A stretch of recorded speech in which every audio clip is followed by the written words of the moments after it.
Sampurasun. Perkenalkan nami Abdi Azhar. Kepanggih jeung simkuring dina acara liputan genep sore. Dina ieu kesempatan Abdi bade ngabahas ngenaan Sandiaga Uno dapat 3 tugas utama ti Anies Baswedan.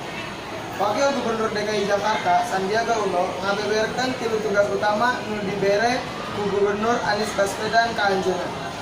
3 tugas eta teh ditepikeun saenggeus rapat pimpinan Senin 23 Agustus kamari.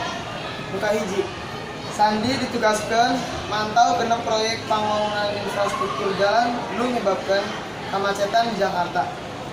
Tugas kedua, Sandi diharuskan pimpinan proses Jakarta ngadepeunan opini Badan Pameriksa Keuangan atau BPK jeung predikat wajar tanpa pengecualian atau WTP tahun 2017.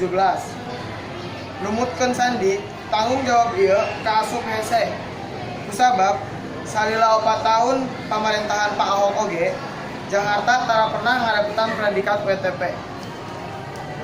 Tugas nu terakhir, helaran Asian Games 2018 nu kurang ti sataun deui oge jadi tugas katilu Sandi.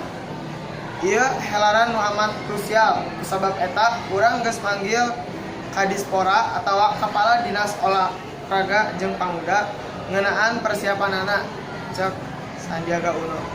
Sandi janji bakal mastikeun persiapan fasilitas latihan, transportasi, jeung akomodasi kanggo atlet bakal ngajamin di Asian Games 2018. Sakian ti abdi, wassalamualaikum warahmatullahi wabarakatuh.